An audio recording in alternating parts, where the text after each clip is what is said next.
sworn to destroy those known as the Lycans. Our war has raged for centuries, unseen by human eyes. But all that is about to change. It's been an incredibly kind of passionate, fantastic experience making the film. It's one of my favourite jobs I've ever done. It's not a gory movie. Because it has the werewolves and vampires, it's really hard to say, what are you making, an action movie or a horror movie? It is more of an action movie. That's why I wanted to make something that was different. It's an action movie that has vampires and werewolves. The world of vampires has a long and varied history. We're kind of taking that apart and then putting it back together again in our own way. Call it deconstructivist vampirism. Whether you like it or not, you're in the middle of a war that's been raging for the better part of 1,000 years. A blood feud between vampires and Lycans.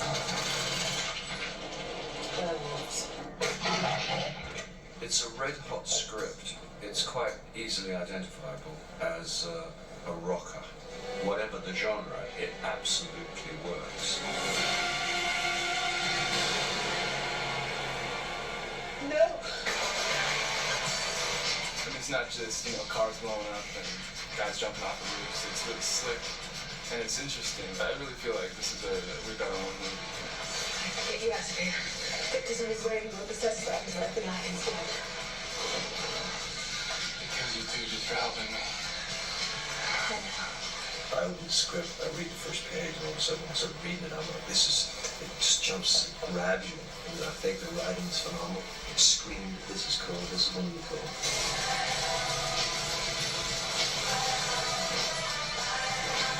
It's a movie that we really believe in.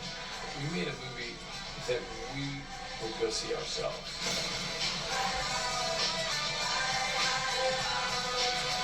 I have a background in genetic engineering.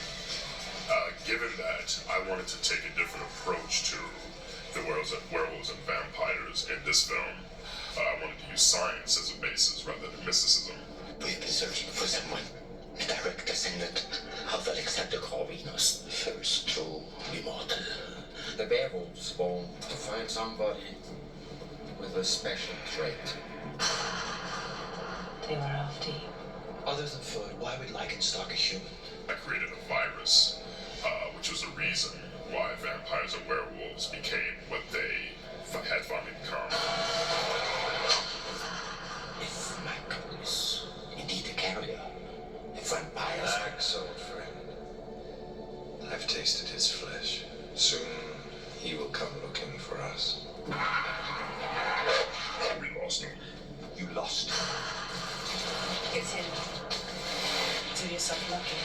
Most humans die within an hour of being bitten by an immortal. The viruses we transmitted daily. And if you bit me, what? I become a vampire instead? No, you die. Many, many centuries before the time the film takes place, the werewolves were slaves of the vampires. And whilst the vampires were in their crypts, the werewolves would guard them in the daylight. And my character, Lucian, fell in love with the daughter of Victor, who was the sort of overlord of the vampires. But it was forbidden, and Victor had his daughter killed. And so because of this, Lucian has a huge hatred of Victor especially, and the vampires in general. And so this war is built up because of this, between Lucian's werewolves and Victor's vampires. Lucian's mission is to get Michael and destroy the vampires. So that's my job. I'm kind of like his hammer, the big bad wolf. Victor is one of 3 elders of the vampire world. At the time the film opens, I am in fact asleep. It's not my turn to rule, but I am awakened by Kate Beckinsale, but in order to take care of werewolf trouble. They've hated each other for centuries, and under the edict of both races, they were told to stay away from each other. Celine breaks the edict and starts falling in love with a werewolf or a Lycan. I've been looking for you everywhere. Not now. He's been bitten. You're human. He's been marked by a Lycan. You know beginning of the movie, she's almost forgotten that she's a woman. She's absolutely focused on revenge and killing, and she's really good at it.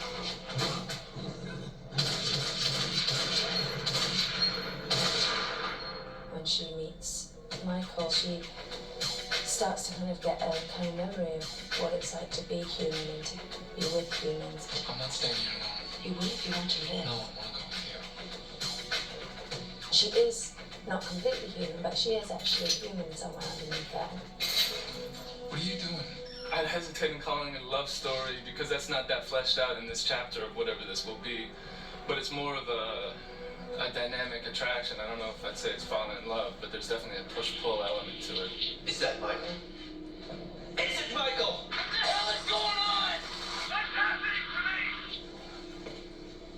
Who's coming out? If you go to him, you'll never be welcome in this house again. I don't think there are that many kind of great action movie roles for women. You know, it's usually the wife that is at home worrying and fed, and that's not anything that interesting to me. Another thing about action movies with female leads is that they can be quite camp and sort of winky. What really appealed to me about this was that it could have been a guy.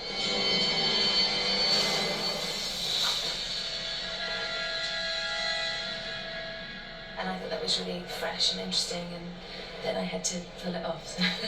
Kate is just razor sharp in this movie. I think she's going to blow people's socks off. Her acting is astounding. She looks amazing, and she's doing all these stunts, and it is so out of the box for anything she's ever done that for a movie like this, you usually have a cardboard cutout, and she's just breathed life into Celine and yanked her off the page and played with her like putty and just created this slick, cool, complicated character.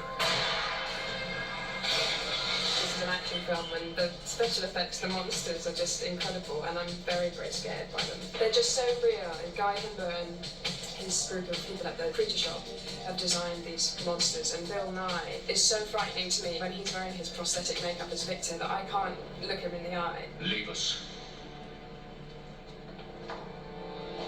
The other thing about being in the prosthetic is that nobody knows, even people on the set don't really know what it entails. Somebody came up to me and said, so there's a kind of zip up the back, is there? You go, no, there's no zip here.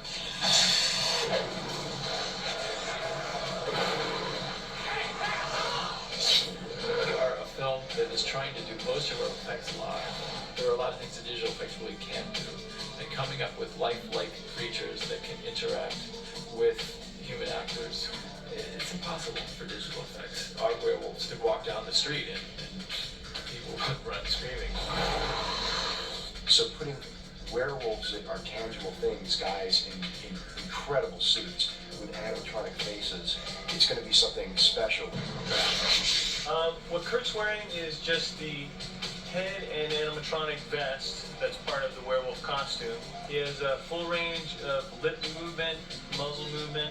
He also has a comm link that allows the lead puppeteer to speak to him so they can cue roars, cues the camera, that kind of stuff.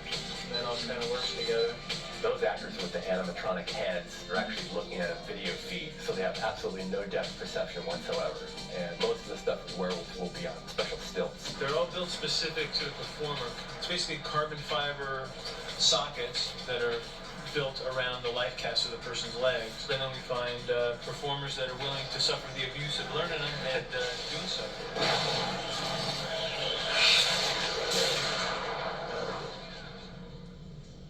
You're acting like a pack of rabid dogs! It takes 4 operators to fully operate each werewolf. But the effect is astonishing.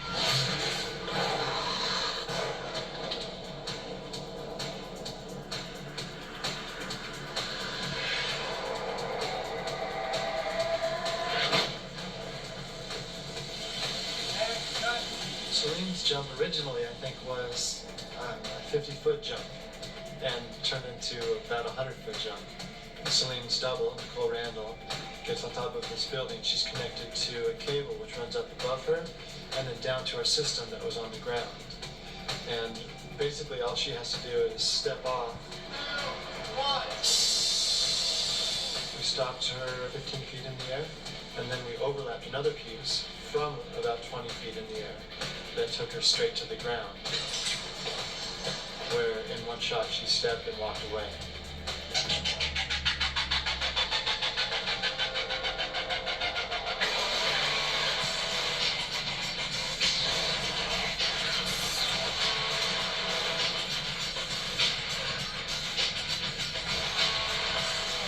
I'm really excited to come to work every single day, and that's saying something because it's freezing.